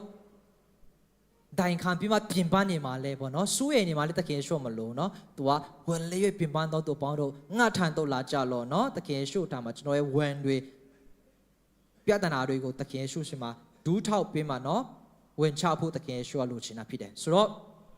ဒီအရာကိုကြည့်တဲ့အခါမှာနော်ကျွန်တော်အခု26ထိပြီးသွားပြီအဲ့ဒီမှာကျွန်တော်တွေ့တာကစာဝတ်နေရေးနဲ့ပတ်သက်တာကိုကျွန်တော်တွေ့ရတာဖြစ်တယ်ဆိုတော့ဒီစာဝတ်နေရေးနဲ့ပတ်သက်ပြီးမှကျမ်းစာထဲမှာလေလူတယောက်ရဲ့အသက်တာအဖြစ်ကျွန်တော်အနေငယ်ကြည့်ရအောင်เนาะသူ့နာမည်ဘယ်သူလဲဆိုတော့ခုနကျွန်တော်ပြောတဲ့ baptism ဆရာယောဟန်ဖြစ်တယ်เนาะဆိုတော့ John the Baptist ဖြစ်တယ်သူ့ရဲ့ဘဝကလည်းအရာကိုယူရှင်းတဲ့အသက်တာနဲ့သူနေထိုင်တယ်ဆိုတော့ကျွန်တော်သူ့ရဲ့အကြောင်းကိုရှမာသက်ခရစ်ဝင်ကျမ်းအခန်းကြီး3အငယ်1ကနေ6မှာကျွန်တော်တွေ့ရတာဖြစ်တယ်ဆိုတော့ရှမာသက်ခရစ်ဝင်ကျမ်းအခန်းကြီး3အငယ်1ကနေ6မှာသူ့ရဲ့အသက်တာသူအသက်ရှင်ပုံဒါမှမဟုတ်သူ့ရဲ့ဝတ်စားစဉ်ပုံကျွန်တော်နည်းငယ်လေးလာရင်းနဲ့เนาะခွန်ယူကြရအောင်အဲ့ဒါဘာလဲဆိုတော့โอเคကျွန်တော်ဖတ်သွားမယ်เนาะထူကာလအခါဗတ္တိဇံဆရာယောဟန်ဒီပေါ်ထွန်းလင်ကောင်းကင်နိုင်ငံတော်ဒီတည်လို့နေပြီထူးကြောင့်နောင်တရကြလောဟုယူဒတော်၌ဟောလေโอเคအဲ့ဒါသူ့ရဲ့အလုပ်ဖြစ်တယ်ဆိုတော့3ကနေကြည့်အောင်ပရောဖက်ဟေရှေယဟောဖူဒီကတော၌ဟစ်ကြော်သောသူ၏အတန်မှာထာဝရဘုရားကြွတော်မူရာလမ်းကိုပြင်ကြလော့လမ်းခရီးတော်ကိုဖြောင်းစေကြလော့ဟူသောအချက်၌ထူယောဟန်ကိုဆိုလိုတည်းတဲ့နော်ပြီးမှ၄မှာယောဟန်ဒီတဲ့နော်သူ့ရဲ့ဝဆဆင်ပုံလာပြီကလာအိုအမွေးနဲ့ရက်သောအဝက်ကိုဝဲလျက်ခါ၌တရီခပန်းကိုစီးလျက်ဂျိုင်းကောင်နဲ့တော၌ဖြစ်တော်ပြားရီကိုစားလျက်နေ၏တဲ့ဟုတ်ပြီဒီမှာသူ့ရဲ့ဝဆာစင်ပုံပြီးမှသူ့ရဲ့အစာအတော့ပြီးမှသူ့ရဲ့နေတဲ့နေရာကိုဒီမှာနော်အငယ်3မှာကျွန်တော်တွေ့ရတာဖြစ်တယ်ဆိုတော့သူ့ရဲ့အသက်တာကိုကြည့်တဲ့အခါမှာအရာကိုယူရှင်းတယ်ဆိုတော့အရာကိုလည်းအတိတ်ပဲရှိတဲ့ အသက်တာဖြစ်တယ်သူရဲ့အသက်ရှင်ပုံပေါ့နော်သူကဘယ်မှာနေတယ်လဲဆိုတော့သူကတောမှာနေတယ်တဲ့နော်တောမှာနေတယ်သူကဘာလို့တောမှာနေတယ်လဲဆိုတော့နော်ဒီလောကရဲ့ကြွယ်ဝခြင်းလောကရဲ့ပျော်ရွှင်ခြင်းတွေနဲ့ဝေးကွာခွဲခွာပြီးမှနော်ဘုရားသခင်ရဲ့အပေါ်မှာနော်ဘုရားသခင်အပေါ်မှာသူကအလုံးအပြည့်နဲ့သူက dependent နော်မိခိုချင်းလို့တောရဲ့မှာနေတာဖြစ်တယ်ဆိုတော့ပြောချင်တာကဘာလဲဆိုတော့ तू ကမြူထဲမှာနေလို့မရဘူးလားရတယ်နေလို့ရတယ်ဒါပေမဲ့ तू ကဘာဖြစ်လို့ကွဲထွက်ပြီးမှနေလဲဆိုတော့မြူမှာနေတာတဲ့တောမှာနေခြင်းကနော် तू လူအပ်တဲ့ခါမှာနော်တောထဲမှာ तू တယောက်ထဲနေတော့အကိုနေလဲမဲ့တယ်ဆိုတော့ तू ကတစ်ချိန်အချိန်တိုင်းဖယားနော်ခေါ်နိုင်တယ်ဆိုတော့ဖယားအမြဲတမ်း तू နဲ့နော်တငယ်ချင်းလို့အမြဲတမ်းနီကက်ကပေါင်းတင်းတဲ့အခါကျတော့ तू အနေနဲ့အဲ့ဒီအရာကို तू ကရွေးချယ်တာဖြစ်တယ်ဆိုတော့ဘုရားသခင်မှာ तू ဘုရားသခင်အပေါ်မှာ तू ကတရားမှာတရားကိုးစားခြင်းလို့ဖြစ်တယ်ဆိုတာကျွန်တော်တွေးရတယ်ဆိုတော့သူ့ရဲ့အဝတ်အစားကနော်ဗာလဲဆိုတော့သူ့မွေးနဲ့ ကလာအိုအမွေးနဲ့ရက်တော့အဝတ်ကိုဝဲလျက်ခါနိုင်တရေခပန်းကိုစီးလျက်တယ်နော်ဆိုတော့သူ့ရဲ့အဝတ်ကကလာအိုအမွေးနော်ဆိုတော့ကလာအိုအမွေးတရေပေါ့နော်ကျွန်တော်ပြောရင်တရေတိတ်ပြီးမှမချောတဲ့တရေနော်ကလာအိုအမွေးဖြစ်တယ်ဆိုတော့ तू ဝတ်တဲ့ခါမှာတိတ်ပြီးမှလဲတက်တောင်တက်တာမရှိတော့ဘူးနော်ရာကြီးဖြစ်ကောင်းဖြစ်မယ်နော်ဆိုတော့သူတို့ရဲ့အဝတ်ကရှီဟောင်းသူတို့ရဲ့အဝတ်တွေကဘာလဲဘယ်လိုလဲဆိုတော့ဂါဝင်လိုမျိုးဖြစ်တယ်နော်ပေါ်နေကောင်းကနေဆွတ်တဲ့ဂါဝင်လိုမျိုးဖြစ်တယ်အခုမင်္ဂလိတွေဝတ်တဲ့ပုံပေါ့နော်ဆိုတော့ခါမှာခပတ်နဲ့နော်ဆိုတော့သူ့ရဲ့ဝတ်စားဘာပုံဆောင်ခြင်းလဲဒါမှမဟုတ်ဘာပြောခြင်းလဲဆိုတော့နော်ပฏิဇန်ဆရာနိုင်ချခြင်းတက်တာနော်ပြီးမှသူ့ရဲ့ဇာတိရဲ့လူချင်းစိတ်ကိုself deny နော်ငင်းပယ်ခြင်းကိုပုံဆောင်ခြင်းတာဖြစ်တယ်နော်အဓိကပုံဆောင်ခြင်းတဲ့အရာကဘာလဲဆိုတော့နိုင်ချခြင်းကိုပုံဆောင်ခြင်းတာဖြစ်တယ်ဆိုတော့ကျွန်တော်လည်းနိုင်ချခြင်းလို့ဆိုပြီးမှအဲ့လိုမျိုးပေါ့နော်အပီတွေပါတွေနော်ဒီကနေစပြီးမှဝတ်မယ်ဆိုပြီးမှလည်းမလုံနဲ့ပေါ့နော်ဆိုတော့ကျွန်တော်အဓိကဘာလဲဆိုတော့လှုပ်ဆောင်ချက်တိုင်းမှာရည်ရွယ်ချက်ကမှဖို့လိုရတယ်နော်ဆိုတော့သူ့ရဲ့ပြောချင်တာပฏิဇန်ဆရာသူဝတ်အဲ့လိုမျိုးဝတ်ဆောင်ခြင်းဝတ်ဆင်ခြင်းရဲ့ရည်ရွယ်ချက်ကပုံတက်ပုံဆောင်ချက်ကဘာလဲဆိုတော့နိုင်ချခြင်းနဲ့သူ့ရဲ့ဒီအတွေ့အတာပေါ့နော်လိုအပ်ချက်ကိုငင်းပယ်ခြင်းဆိုပြီးမှပုံဆောင်တာဖြစ်တယ်ဆိုတော့ဥပမာရှိတဲ့တငယ်ချင်းကိုပေါ့နော်သူ့ထိပ်ပြီးမှမိတ်ဆွေရဲ့အင်ဂျီအရန်တားကောင်းတယ်နော်ဆိုပြီးမှလောက်ကြည့်ပါအောင်နော်ပါတီဇန်ဆရာဟာနဲ့ရန်ကွာတယ်လို့သူကတရေနော်အရန်ထူတာနော်မင်းကအရန်အတားကောင်းတယ်လို့နော်ဆိုတော့ပါတီဇန်ဆရာရဲ့အစားတောက်ကဘာလဲဆိုတော့ကျိုင်းကောင်တယ်နော်ကျိုင်းကောင်ရဲ့ပြီးမှကျိုင်းကောင်ကိုစားတယ်ပြီးတော့တောနိုင်ဖြစ်တဲ့ပြားရည်ကိုသူကတောက်တဲ့စားတယ်ပေါ့နော်ဆိုတော့သူဟာတဘာဝပေါ့နော်တဘာဝဖြက်ပြက်နဲ့သူအသက်ရှင်တာဖြစ်တယ်တဘာဝအနေ natural နေရတဲ့အရာနဲ့သူအသက်ရှင်နေတာကိုကျွန်တော်တွေ့ရတယ်အဲ့ဒါကိုကြည့်ချင်းအဖြစ်ဘာကိုပုံဆောင်ခြင်းလဲဆိုတော့နော်ဇိန်ခံခြင်းနော်စီးစိမ်ကြွယ်ဝခြင်းတွေကိုရှောင် avoiding လုပ်တာပေါ့နော်ရှောင်တာရဲ့ပြီးမှဒီကျောင်းခန္ဓာကိုယ်ရဲ့တက်တောင့်တက်တာရှိခြင်းเนาะကျောင်းခန္ဓာကိုယ်တက်တောင့်တက်တာရမ်းကြိုက်တာဖြစ်တယ်အဲ့ဒီကျောင်းခန္ဓာကိုယ်တက်တောင့်တက်တာရှိခြင်းကိုငင်းပယ်ပြီးမှเนาะအရက်ကျောင်းဦးစားပေးရမယ်ဝိနေရေးရာပိုင်းမှာပို့ပေးမှเนาะစက္ကအနံလောက်ရအောင်ဆိုပြီးမှသူကအဲ့ဒီအတွက်ကြောင့်เนาะတော့မှရှိတဲ့ကျိုင်းကောင်ရဲ့အသားရဲ့ပြီးမှတော့မှရတဲ့ပြားရည်ကိုသူစားတာဖြစ်တယ်ဆိုတော့တချို့လူတွေကရှိတယ်เนาะvegetarian ပေါ့เนาะကျွန်တော်လည်းသိမယ်တင်တယ်တက်တလွဲ့ပေါ့เนาะဆိုတော့အဲ့ဒီတက်တလွဲ့မှာမှကြက်သွန်နီကြက်သွန်ဖြူပြီးမှကြက်ဥမစားတဲ့ဖွဲ့လည်းရှိသေးတယ်เนาะ vegetarian မှာလဲတက်တော်လုံးမှာလဲ2မျိုး3မျိုးလောက်ရှိမယ်တင်တယ်ဆိုတော့ကျွန်တော်ဆိုင်ရာလဲ vegetarian ဖြစ်တယ်နော်ကျွန်တော်လဲဟင်းသီးရွက်ပဲစားတာဆိုတော့ဟင်းသီးစားတဲ့ခါကျတော့လိုကလေအရန်ကို glow တွေဖြစ်လာတယ်ဒီလားအရန်တွေချောလာတယ်အဲ့လိုထင်မှဖြစ်မဲ့ထင်တာကျွန်တော်ဘောနော်ရင်တော့အပြင်းမဲ့မလွယ်ပါဘူးနော်တစ်ဖက်လုံးအသားမစားရတော့လေလူကနော်အဲ့ရထားဖို့တောင်တော်ခဲ့တယ်နော်အလုံးလုံးတဲ့ချိန်မှာလေခြေတော့အရန်လေးတာတိတ်ပြီးမှလာမလျှောက်နိုင်ဘူးနော်တခါတလေတားစားတာလည်းကောင်းပါတယ်လို့ဆိုတော့ဒီအရာကိုကြည့်ချအဖြစ်နော်ပတိဇန်ဆရာရဲ့သူ့ရဲ့တောမာနေတဲ့နေထိုင်ပုံတွေပြီးမှအဝတ်အစားတွေသူ့ရဲ့စားတောက်ပုံတွေကိုနော်ပြီးမှ तू ကအဲ့လိုမျိုးတောမာနေချင်းရဲ့အတိတ်ပဲတစ်ခုကဘာလဲဆိုတော့ဗောနော် तू ကတန်ရှင်းနဲ့နေချင်းလို့ဖြစ်တယ်နော်ဆိုတော့ကျွန်တော်လူအများနဲ့နေတဲ့ခါမှာနော်အကျင့်အမျိုးစုံဗောနော်ဗီဇမျိုးစုံနဲ့နေတဲ့ခါကျတော့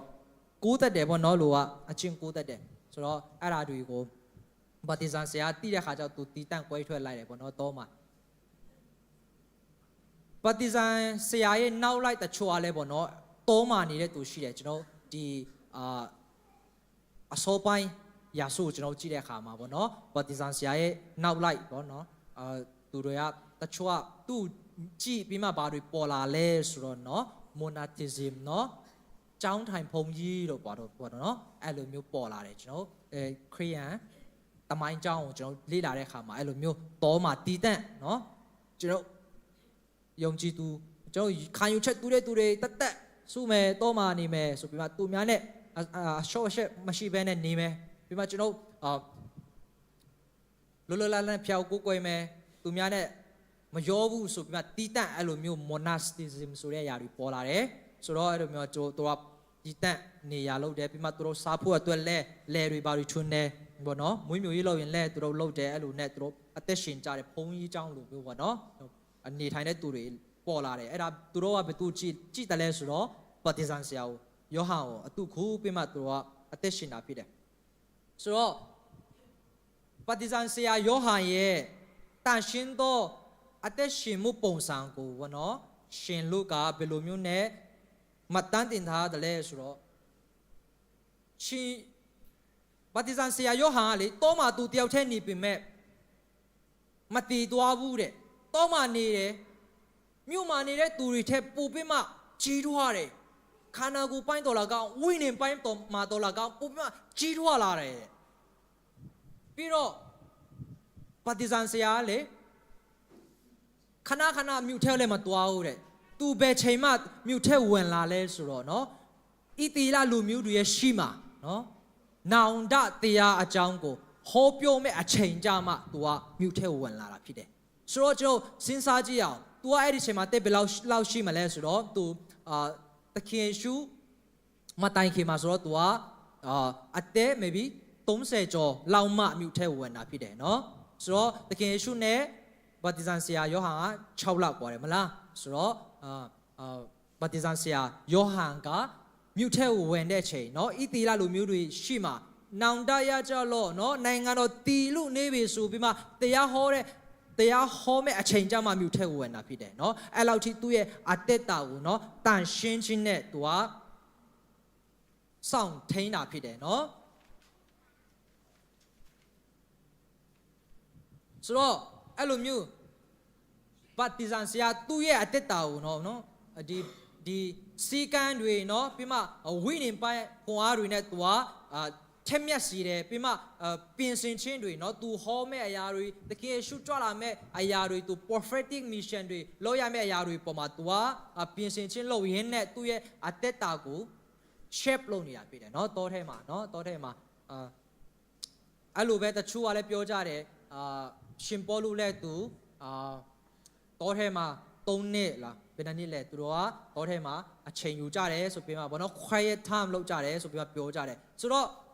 အဲ့လိုနဲ့ကျွန်တော်ကြည့်တဲ့ခါမှာပ ပတိဇန်ဆရာရဲ့အသက်တာကအရာသူနေတဲ့ပုံစံဝတ်တဲ့ပုံစံအရန်ယူရှိနေဟုတ်တယ်ဒါပေမဲ့ तू ဟောတဲ့တရားလေနေနော်မဟုတ် तू ဟောတဲ့တရားကနိုင်ငံတော်အကြောင်းနောင်တတရားအကြောင်းနော်မေရှေယလာမယ့်အကြောင်းကို तू ဟောတဲ့အခါမှာရဲဝံ့နဲ့ဟောတာဖြစ်တယ်နော်ဆိုတော့ကျွန်တော်အသက်တာမှာနော်ကျွန်တော်အသက်တာကဒီပတိဇန်ဆရာရဲ့တက်တာကိုကြည့်ချဖြစ်နော်ကျွန်တော်ဘာမြင်ရလဲဆိုတော့သူ့ရဲ့တက်တာကလေအစားတောက်ပိုက်မှာလဲသူတေချာလေးဂယုဆိုင်တယ်ပြီးမှအဝဆစင်ပုံမှာလဲရန်ဂယုဆိုင်တယ်ပြီးမှနေပုံထိုင်ပုံမှာလဲသူအရန်ကိုဂယုဆိုင်တယ်ဘာလို့သူနေရမယ့်ပတ်ဝန်းကျင်ကိုတောင်သူတေချာလေးယူရတယ်ဆိုတော့သူ့ရဲ့အသက်ရှင်မှုပုံစံတစ်ခုလုံးကတရားဟောချက်တပုတ်ဖြစ်နေတယ်နော်သူ့တက်တာကိုကြည့်ချဖြစ်အရက်မတောင်းနဲ့လဲပြောစရာမလိုနော်မကောင်းတာမလုံးနဲ့မကောင်းတဲ့သူနဲ့မပေါင်းနဲ့လို့လည်းပြောစရာမလိုသူရဲ့အတက်တာကိုကြည်ယုံနဲ့ဆာမွန်တပုတ်ဖြစ်နေပြီတရားဟောချက်တပုတ်ဖြစ်နေပြီအဲ့လောက်ထိသူရဲ့အတက်တာကအယံကိုကောင်းကြီးဖြစ်တဲ့အရာဖြစ်အယံကိုကောင်းကြီးဖြစ်တဲ့အတက်တာကိုနော်ကျွန်တော်တို့ဒီကနေ့ဒီမှာရှိတဲ့နေကိုမောင်နှမအများနော်လဲကျွန်တော်အတက်တာအဖြစ်ပေါ့နော်ဘုရားသခင်ရဲ့နိုင်ငံတော်ကိုကျွန်တော်ထင်ရှားစေမဲ့သူတွေနော်ဖျက်တဲ့ကဲနိုင်ငံတို့ကျေပြန့်ဖို့အတွက်အသက်ရှင်နေတဲ့သူတွေဖြစ်ဖို့အတွက်ကျွန်တော်ချင်းစလိုင်းကိုတိုက်တွန်းချင်တာဖြစ်တယ်ဖျက်တဲ့ကောင်းချီးပေးပါစေဆိုတော့ကျွန်တော်နောက်ဆုံးနော်ကျွန်တော်ခုနဖတ်သွားတဲ့အရာမတိုင်ခင်လေးမှာတကယ်ဒီပတိဇန်ဆရာရဲ့အသက်တာမှာလေအရန်ထူးခြားတဲ့အရာတစ်ခုပြောမယ်နော်ဘာလဲဆိုတော့ तू ကဘာပြောလဲဆိုတော့ရှင်ယောဟန်ခရစ်ဝင်ကျမ်းအခန်းကြီး3အငယ်30မှာ तू ဘာပြောလဲဆိုတော့တခင်ယေရှုကကြီးပွားလိုက်မယ်ကျွန်တော်ဆိုရင်တော့နော်ငါမူကဆုပ်ယုပ်ချင်းရှိလိမ့်မယ်ပေါ့နော်ဖြတ်တခင်ယေရှုကနာမည်ကြီးမယ်ကြီးပွားမယ်ဒါပေမဲ့ကျွန်တော်ကြတော့နော်တဖြည်းဖြည်းနဲ့ဆုပ်ယုပ်သွားမယ်ကျွန်တော်ကသူမတိုင်ခင်မှာတရားတွေဟောပါတယ်ဟုတ်ပါတယ်ဒါပေမဲ့ကျွန်တော်နောက်မှာလာတဲ့သူကကောင်းကင်ဘုံကနေဆင်းစီရိုချင်းခံရတဲ့သူဖြစ်တဲ့အတွက်ကြောင့် तू ကတဖြည်းဖြည်းနဲ့ကြီးပွားလာမယ်ဖះဆီကနေလာတဲ့သူဖြစ်တဲ့အတွက်ကြောင့် तू ကတဖြည်းဖြည်းကြီးပွားမယ်ကျွန်တော်ကြတော့တဖြည်းဖြည်းနဲ့ဆုပ်ယုပ်သွားမယ်ဆိုပြီးမှ तू ကနှိမ့်ချတဲ့တက်တာလည်းရှိတယ်ပြီးမှသူ့ရဲ့တက်တာမှာနော်သခင်ယေရှုကဘာပြောလဲဆိုတော့နော်သခင်ယေရှုကလူတွေကိုရှောက်ပြီးမှချီးမွမ်းခမ်းမဖွင့်ဘူးသခင်ယေရှုချီးမွမ်းတာဆိုတော့ကျမ်းစာချက်ထဲမှာနည်းနည်းပါးပါးပဲရှိတယ်အဲ့ဒီထဲမှာဒီဗတ္တိဇန်ဆရာယောဟန်လည်းပါတယ်သခင်ယေရှုကဘာပြောလဲဆိုတော့လေမာသေ7အငယ်7မှာကျွန်တော်ဖတ်ချင်တယ်အဲ့မှာဘာတွေ့ရလဲဆိုတော့လေသခင်ယေရှုကပြောတယ်နော်ငါမှန်ကန်စုတွေကတဲ့မိမမွေးသောသူတို့တွင်ဗတ္တိဇန်ဆရာယောဟန်တဲ့ကြီးမြတ်သောသူတယောက်မျှမပေါ်ထွန်းသေးတဲ့နော်လောကမှာမွေးဖွားတဲ့သူမှန်သမျှထဲမှာထဲကနေဗတ္တိဇန်ဆရာကဲ့သို့ဘယ်သူမှကြီးမြတ်သောသူမရှိဘူးတဲ့သခင်ယေရှုကအမှန်ကန်ဆိုတယ်နော်သခင်ယေရှုကမှန်တယ်ဆိုရင်မှန်တယ်နော်ဘယ်သူမှငင်းလို့မရအဲ့ဒါအမှန်ဆုံးပဲနော်ကျွန်တော်သူ့ရဲ့တက်တာကအဲ့လိုဖြစ်တယ်သူ့တက်တာကိုကြည့်တဲ့အခါမှာနှိမ့်ချခြင်းလည်းရှိတယ်သူဝတ်စားစင်မှုတွေနဲ့လည်းသူဘာမှဆူရနေတာမရှိဘူးပြီးမှလည်းသူ့ရဲ့တက်တာအနေနဲ့ဘုရားသခင်ဘုန်းတော်ထင်ရှားဖို့ရတဲ့သူစက်ကတ်တယ်ပြီးမှသခင်ရှုကိုယ်တိုင်ကလည်းပြောတယ်နော်သူကနော်ကြီးမြတ်တော်သူဖြစ်တယ်ဆိုပြီးမှကောင်းချီးပေးခံရတဲ့သူဖြစ်တယ်ဆိုတော့ကျွန်တော်မာသေ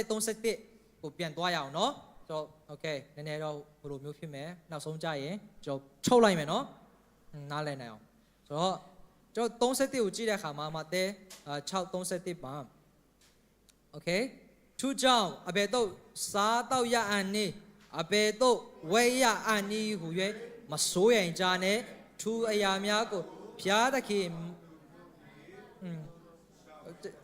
ဤသူအရာများOkay sorry ဒီမှာကျွန်တော်ဘာတွေ့ရလဲဆိုတော့ဒီအရာတွေကဘယ်သူလုပ်လဲဆိုတော့တဲ့နော်သာသနာပလူတွေလုပ်တဲ့အရာဖြစ်တယ်သာသနာပဆိုတာဖျားကိုမတီးတဲ့သူတွေလုပ်တဲ့အရာတွေဖြစ်တယ်နော်စိုးရင်ချင်းတွေဆိုတာကဘယ်သူတွေလုပ်တဲ့အရာတွေဖြစ်တယ်ဆိုတော့ဖျားကိုမတီးတဲ့လူတွေလုပ်တဲ့အရာဖြစ်တယ်ဆိုပြီးမှသခင်ရှုကပြောတာဖြစ်တယ်ဆိုတော့30နှစ်ကိုဆက်ပြဖျားထိုအခါထိုအရာများကိုတင်တို့အလိုကြောင့်ကောင်းကင်ဘုံ၌ရှိတော်မူသောတင်တော်အဖာသည်သိတော်မူ၏เนาะ33ဆက်ဖတ်ရအောင်ဘုရားသခင်နိုင်ငံတော်နဲ့ဖြောင့်မတ်ခြင်းတရားတော်ကို ရှေးအိုးစွာရှားကြလောနောက်မှထိုအရာများကိုထိုက်၍ပေးတော်34ထူးကြောင့်လက်ဖြံဖို့မစိုးရကြနဲ့လက်ဖြံနေ့တည်းမိမိရဖို့စိုးရရလိုက်မည်ယခုနေ့၌ရှိသောမကောင်းမတင်သောအရာသည်ယခုနေ့ဖို့လောက်ပေတဲ့မှာကျွန်တော်ဖတ်တဲ့အခါမှာကျွန်တော်တွေ့ရတာကနော်ဖျားသခင်ရဲ့နိုင်ငံတော်နဲ့ဖြောင်းမခြင်းဆိုတဲ့အခါမှာနော်ကျွန်တော်အလွယ်ကူဆုံးနဲ့နားလည်ရလွယ်ဆုံးအရာကဘာလဲဆိုတော့အတိတ်တာမှာကျွန်တော်ဦးစားပေးရမယ့်အရာရှိတယ်အဲ့ဒီကဘာလဲဆိုတော့နော်ဖျားသခင်ရဲ့ကယ်တင်ခြင်းတည်ကောင်းဖြစ်တယ်သခင်ရှုနော်သူလှုပ်ဆောင်ခဲ့တဲ့အရာလက်ဝါးကားတိုင်းပေါ်မှာသူအသက်သွင်းခဲ့တဲ့အရာသူပေးဆက်ခြင်းအရာတွေကိုကျွန်တော်တို့ယုံကြည်လက်ခံခြင်းနော်ကျွန်တော်အသက်တာမှာနော်ပြောင်းလဲခြင်းနော် born again ဖြစ်ဖို့အဲ့ဒါပြောချင်တာဖြစ်တယ်အဲ့ဒါကဘာလဲဆိုတော့ဘုရားသခင်ပြောနေတဲ့နိုင်ငံတော်နဲ့ဖြောင်းမခြင်းဆိုတာကကျွန်တော်အသက်တာမှာဗာလဲကယ်တင်ခြင်းရဖို့တော့ပြောနေတာဖြစ်တယ်နော်ဆိုတော့နောက်မှထွေရမြလာလိမ့်မယ်နော်ဆိုတော့ကျွန်တော်တို့ကလွဲနေတတ်တယ်နောက်မှအရာကိုရင်အိုးစားပြီးမှရှေ့ကပြောထားတဲ့အရာကိုကျွန်တော်လွဲနေတတ်တယ်နော်ဆိုတော့ဒီအရာကိုကျွန်တော်စင်ကျင်တဲ့ခါမှာဘာကိုတတိယလဲဆိုတော့လေဂဲတလုံးနဲ့ငဲ့နှကောင်ပြည့်ဆိုတဲ့အဲ့လိုမျိုးပေါ့နော်ဟုတ်တယ်မလားဆိုတော့ဘုရားသခင်ပြောတဲ့အရာပေါ့နော်ဘုရားသခင်ကနောက်မှအရာများကိုပေးတော်မူပြီကျွန်တော်ကအဲ့ဒီအရာကိုလိုချင်တာပေါ့အဲ့ဒီအရာလိုချင်ပါလေသူရှေ့မှာပြောထားတဲ့အရာနိုင်ငံတော်နဲ့ဖြောင်းမှခြင်းနော်အသက်တာမှာဘာပဲလုပ်မယ်လူငယ်တွေအနေနဲ့ရေးစားထားမယ်ဆိုရင်တော့မှလေကဲတင်ချင်းရပြီးမှရေးစားထားဘိုးမင်းတော့တဲကွေးမယ်နော်အတဲကွေးရင်လဲနော်ငိုမယ်ငိုရင်လဲနော်လက်ချီတွေပါတွေနဲ့ရုပ်ပြက်စင်းပြက်ဖြစ်အောင်မယ်မခံနိုင်ဘူးငါတီးမယ်ငါတီးချင်းနဲ့ဘာနဲ့ဖြစ်ကုန်မယ်ရေးစားထားရင်ထားမယ်ဆိုရင်တော့မှလေကဲတင်ချင်းရမှာအဆင်ပြေတာနော်ကဲတင်ချင်းရပြီးဆိုတော့အတဲကွယ်တော့မှအော်ကိုရောရှိတယ်ကိုရောမတပါစီပွားရေးရှာမယ်ဆိုလည်းအဲ့လိုပဲနော်ရင်းစုံကဲတင်ချင်းရမှာအဲ့ဒါရေးချင်ဘဝမရဲ့အဓိကအရာက main ကပါလဲဆိုတော့ main ကအဓိကပဲနော်အဓိကလည်း main ပဲဆိုတော့ကျွန်တော်နောက်ဆုံးတွေ့ရတဲ့အရာကနော်ဒီ34ကိုကြည့်ချင်ဖြစ်ပါဘူးတွေ့ရလဲဆိုတော့နော်ဉာဏ်ပညာဖြစ်တယ်နော်ဉာဏ်ပညာအဲ့ဒီအရာကဘာလို့ဉာဏ်ပညာဖြစ်လဲဆိုတော့ကျွန်တော်တို့ကလက်ရှိတော့ပဲတက်ရှင်နေတာမလားမနေ့ကတွေ့လဲအသက်မရှင်တော့မနေ့ပြန်တော့လဲအသက်မရှင်တော့ကျွန်တော်ဒီလက်ရှိယခုပြစ္ဆုတ်ပန်တော့ပဲတက်ရှင်နေတာဖြစ်တယ်ဆိုတော့အဲ့ဒါကျွန်တော်ဉာဏ်ရှိနဲ့ဘယ်လိုမျိုးအသက်ရှင်ရမလဲဆိုတာเนาะသခင်ရှုကပြင်ပေးတဲ့အရာဖြစ်တယ်ဆိုတော့ကျွန်တော်မနေ့ပြန်ဖို့မစိုးရိမ်နဲ့မနေ့ပြန်ကလည်းမနေ့ပြန်ကသူ့အလိုလိုပေါ့เนาะစိုးရိမ်လိုက်မယ်ဆိုတော့မနေ့ပြန်မှပဲเนาะလာလိုက်မယ်ဘာမှစိုးရိမ်စရာမလိုတော့စိုးရိမ်ရမှာကဒီကနေ့เนาะကျွန်တော်ဘယ်လိုအသက်ရှင်လဲเนาะဒီနေ့ယခုလက်ရှိကျွန်တော်ရဲ့အသက်ရှင်ခြင်းကဖခင်နဲ့ဘယ်လိုချိန်ယူလဲဆိုတဲ့အရာတွေเนาะဖခင်နဲ့ဒီကနေ့ကျွန်တော်ရဲ့relationship ပြီးမှဗာလဲ friendship တွေကဘယ်လောက်ထိရှိလဲပြီးမှမိသားစုနဲ့တက်ရှင်တဲ့ຢာတွေကဘယ်လိုမျိုးနဲ့ရှိလဲဆိုတဲ့ຢာကိုဒီကနေ့ပြစ္ဆုတ်ပန်အတွက်ဘုရားသခင်ကပေါ့နော်ဦးစားပေးဖွင့်သူတိုက်တွန်းချင်တာဖြစ်တယ်ဆိုတော့ကျွန်တော်နေ့ရက်တိုင်းကစိန်ခေါ်မှုဖြစ်တယ်နော်နေ့ရက်တိုင်းမှာစိန်ခေါ်မှုပဲဆိုတော့ကျွန်တော်အဲ့ဒီနေ့ရက်တိုင်းမှာစိန်ခေါ်မှုကိုကျွန်တော်တို့ကဘုရားသခင်ရဲ့အကူအနေနဲ့ကျွန်တော်တို့ဖြတ်တန်းဖို့ကြော်ဖြတ်ဖို့ကျွန်တော်ဘုရားသခင်ရဲ့အကူအနေကိုကျွန်တော်ခေါ်ဖေးရမှာဖြစ်တယ်ဘုရားသခင်စေမှာပေါ့နော်ကိုရောကိုနေပါဆိုပြီးမှကျွန်တော်ယုံကြည်ခြင်းနဲ့နေ့ရက်တိုင်းမှာအသက်ရှင်ဖို့ဖြစ်တယ်ဆိုတော့ကျွန်တော်နေ့ရက်သခင်ရှုပါပေါ့နော်သူတင်ပေးခဲ့တဲ့စူတောင်းခြင်းမှာလဲအသက်မွေးလောက်တော့အစာကိုကျွန်တော်တို့ကယနေ့ပေးတနာတော်ဘူးပါနော် daily bread နော်သခင်ရှုကနေ့ရက်တိုင်းနော်ဒီနေ့လောက်ဖို့အတွက်ပဲစူတောင်းဖွင့်တဲ့တင်ပေးခဲ့တယ်အဲ့လိုပဲကျွန်တော်စိုးရင်ချင်းဆိုတာလဲပေါ့နော်ဒီနေ့တွေ့ပဲနော်မနေ့ပြန်တွေ့ဗာလဲကြိုပေးမဘတ်လက်မကူဘူးအင်္ဂလိပ်လိုပေါ့နော်အဲ့ဒါလည်းအင်္ဂလိပ်လိုဖြစ်ပြန်တယ်စိုးရင်မှုတွေနော်ကျွန်တော်မလူအဘဲနဲ့ ကောင်းပုံခံပြီးမှကျွန်တော်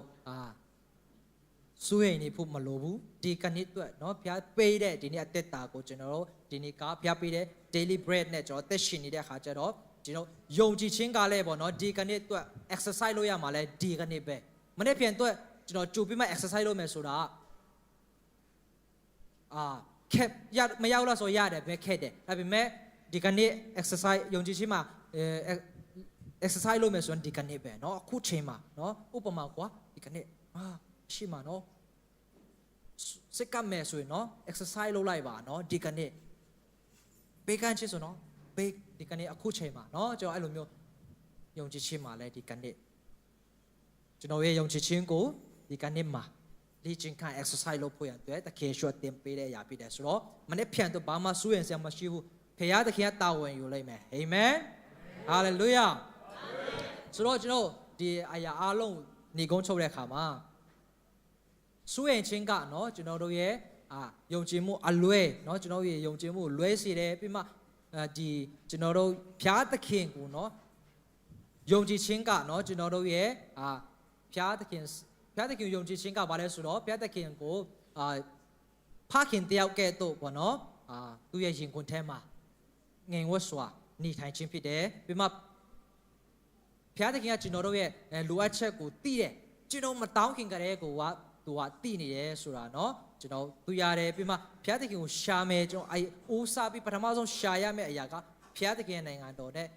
ဖြောင်းမှတ်ခြင်းဖြစ်တယ်ပြီးမှကြံတဲ့ຢာတွေကဖျားသခင်ကเนาะသူ့အချိန်နဲ့သူတာဝန်ယူမဲ့ဖျားဖြစ်တယ်ဆိုတာเนาะကျွန်တော်သူရတယ်ဖျားသခင်ကသူဖန်ဆင်းတဲ့ຢာတွေပေါ်မှာတတိနဲ့ကြည့်ရှုတဲ့ဖျားဆိုတာเนาะကျွန်တော်သူရတဲ့အရာတွေเนาะပြီးမှကျွန်တော်အသက်တာမှာဘာမှစူးရင်လွန်းခြင်းမရှိဘဲနဲ့အဲ့ဒီစူးရင်မဲ့အစားဖျားသခင်ကိုယုံကြည်လွန်းခြင်းနဲ့အသက်ရှင်ဖို့အရောက်ချင်းစီတိုင်းကိုတိုက်တွန်းချင်တာဖြစ်တယ်ဖျားသခင်ကောင်းချီးပေးပါစေဆိုတော့ကျွန်တော်အလုံးမတရပေးမှာတင်အောင်အဖတင်အောင်ဆရာနေပေးမှာဆူတောင်းခြင်းနဲ့ကျွန်တော်ဒီကနေ့စစ်စင်ကိုเนาะဆုံးတရားเนาะကျေးဇူးတင်တယ်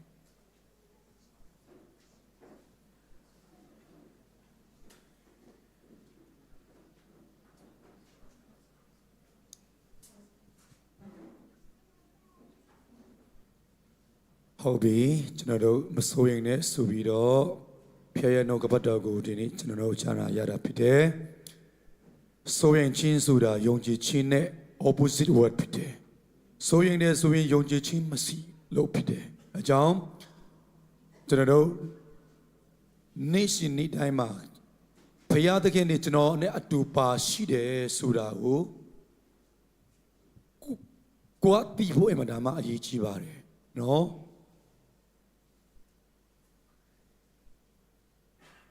စိုးရင်ချင်းမရှိဘူးဆိုတာကဖျားနဲ့အတူပါစီချင်းမတိလို့ဖြစ်တယ်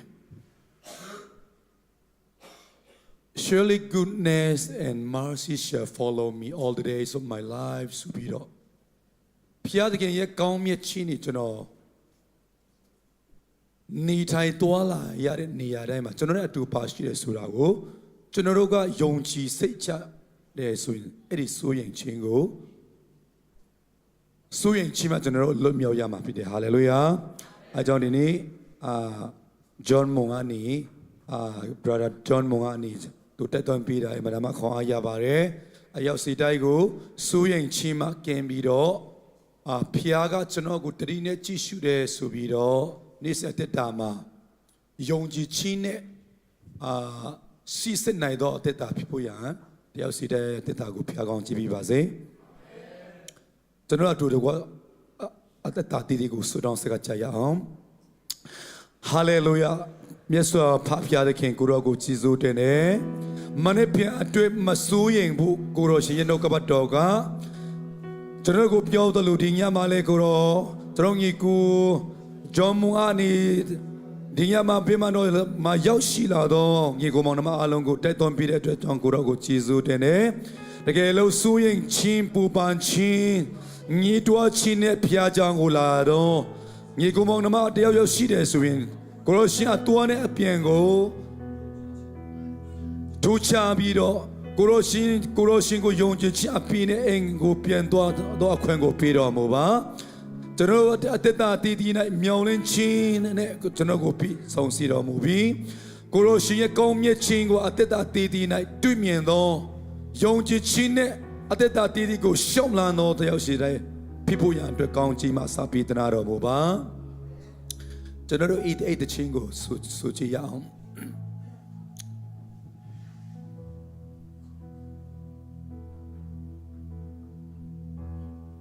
ဒုတွေ